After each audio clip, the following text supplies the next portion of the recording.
I'm going to tell this as my story, but understand up front, this is a fictionalized, gene dramatized account inspired by public debates rather than a literal record of real events.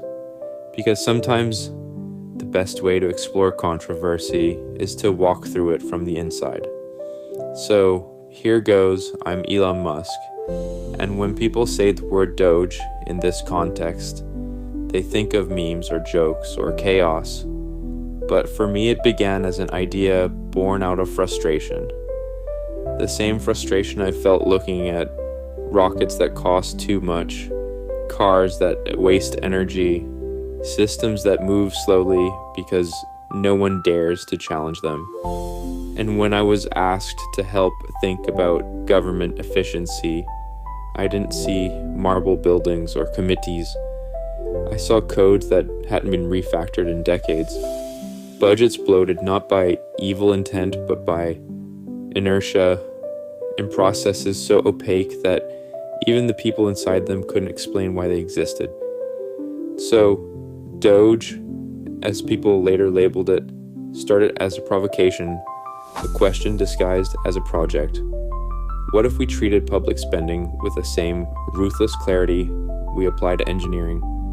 What if every dollar had to justify its existence, the way every gram on a rocket does? And I knew from the start this would make enemies because efficiency threatens comfort and transparency threatens power. So we moved fast, maybe too fast, cutting pilot programs, freezing budgets, consolidating departments, asking uncomfortable questions in rooms where discomfort was considered disrespect, and the headlines came quickly. Musk slashes funding, Musk plays technocrat, Musk doesn't understand governance. But what I was trying to do was surface the truth that no one wanted to say out loud, that systems designed decades ago were no longer aligned with reality. And then the lawsuit started. Not because we stole money or acted in secret in the way critics implied, but because the very act of demanding clarity exposed how unclear the rules had become. Transparency lawsuits accusing us of not being transparent enough while we were trying to publish data that had never been public before. Legality challenges arguing that speed itself was unlawful, that innovation in government must move at the pace of paperwork. And I'll admit there were mistakes. You can't run an experiment this large without breaking things. Some cuts were blunt, some communications were sloppy, and in a world already primed to distrust me, it was easy to frame every misstep as proof of malicious intent. But what hurt wasn't the criticism. It was the realization that many people didn't want efficiency if it meant confronting trade-offs. They wanted the illusion of reform without the discomfort of change. And internally, I kept asking myself whether the backlash meant we were wrong, or whether it meant that we were finally touching something real. Because when you look at history, every serious attempt to modernize institutions is messy, legally contested, morally debated, and often misunderstood in its own time, and the Doge controversy became less about budgets and more about symbolism. To some, I was a reckless billionaire, playing government like a startup. To others, I was a necessary disruptor, exposing a system allergic to measurement, and the truth, as usual, lived somewhere in between. I learned that government is not just an engineering problem. It's a human one layered with law, trust, and legitimacy, and you can't simply fork a new version and deploy it without consensus. But I also learned that fear of lawsuits and headlines can paralyze progress just as effectively as corruption. So, when people say Doge failed, I ask, failed at what? Did it fail to become a clean, universally loved reform? Yes, did it fail to reveal how fragile and outdated many accountability mechanisms are? Absolutely not, because the legal challenges forced conversations that had been avoided for years. The transparency fights revealed just how little transparency actually existed, and even the budget cuts, painful as they were, forced agencies to articulate their value in ways they never had before.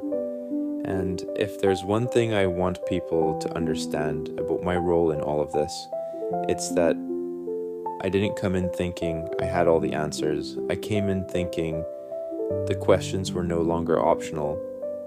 And Doge, controversy, and all was my way of asking them out loud, knowing full well that doing so would cost me politically, reputationally, and personally. But progress has never been comfortable, and if telling this story makes people argue, rethink, or even get angry, that in some strange way it's still doing what it was always meant to do. Because after the first wave of outrage, I realized the debate was no longer about efficiency at all. It was about control, narrative, and fear of precedent. And I remember sitting late at night reading legal briefs that treated curiosity like a crime, arguments that said asking how money was spent was itself an overreach, and that's when it hit me that Doge had crossed an invisible line, not because of what we cut, but because of what we questioned. Because once you prove that something can be measured, it can also be compared. And once it can be compared, it can be judged. And judgment is what entrenched systems fear most. So the pushback escalated. Hearings were called, language got sharper. Suddenly, words like unconstitutional and unlawful were thrown around as if innovation itself were illegal. And people who had never complained about waste became guardians of procedure overnight, insisting that the process mattered more than the outcome. And I'm not dismissing process. I've learned the hard way that process is what keeps power from becoming arbitrary. But what bothered me was the selective devotion to it. The way rules were invoked only when change threatened the status quo, and internally the team was exhausted. Engineers arguing with lawyers, analysts buried under freedom of information requests that demanded documents which had never existed because no one had ever tracked the data before. And every delay became proof to critics that we were hiding something, even as we were building the very tools to make hiding impossible. And I had to confront a harder truth about myself too, that my instinct to move fast, to compress timelines, to tolerate chaos in the short term for long-term gain, doesn't translate cleanly into public institutions where legitimacy moves slower than technology, and yet slowing down felt like surrender. Because inefficiency doesn't pause while you deliberate. It compounds quietly year after year, and the human cost of that inefficiency rarely makes headlines. So, when people ask whether Doge was worth it, I think about the uncomfortable conversations it forced, the data pipelines that now exist where none did before, the officials who for the first time had to explain their budgets in plain language, and yes, the mistakes that opponents will cite forever. Because failure in public reform is never forgotten the way success is rarely acknowledged. And maybe Doge won't survive as a name or formal initiative. Maybe it'll be remembered as a cautionary tale about billionaires and government. But ideas don't disappear just because projects do. And the idea that efficiency, transparency, and accountability should be measurable is now out there, debated in courts, dissected in editorials, argued in classrooms. and that means the conversation has shifted, whether people admit it or not. And personally, I've come out of this less naive, more skeptical of simple fixes, but also more convinced that complexity is not an excuse for stagnation, that legality should be a framework for improvement, not a shield against it.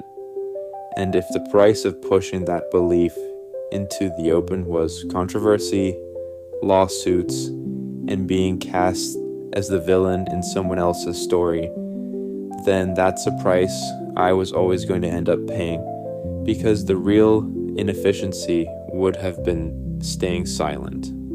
I'm studying it because patterns repeat if you're willing to look closely, and what I saw was that Doge had become a mirror. Everyone projected onto it whatever they feared most.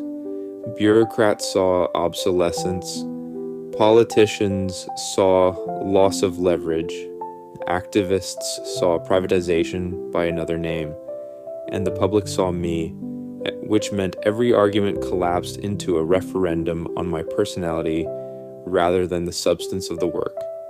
And that's when I understood that efficiency is threatening, not just because it changes numbers, but because it changes who gets to decide, and decision-making power is the most guarded resource of all. So, as the legal challenges dragged on and the audits multiplied, the project entered a strange limbo, technically alive, politically radioactive, and culturally frozen. And I was advised more than once to step away quietly, to let it fade, to preserve optionality. But walking away would have validated the idea that pressure works better than reason. And I've never believed that systems improve when the loudest voices win by default. So instead, I leaned into the criticism, spoke more openly about the flaws, admitted where we underestimated the legal complexity, where our communication failed, where cutting costs without fully modeling downstream effects caused real disruption, because honesty disarms more effectively than defensiveness, and something unexpected happened, not a wave of praise, but a crack in the narrative, a grudging acknowledgement from some corners that the questions we raised weren't going away, that even if Doge as an initiative stalled, the demand for measurable accountability had already infected the discourse, and agencies began quietly adopting metrics they would never publicly credit us for.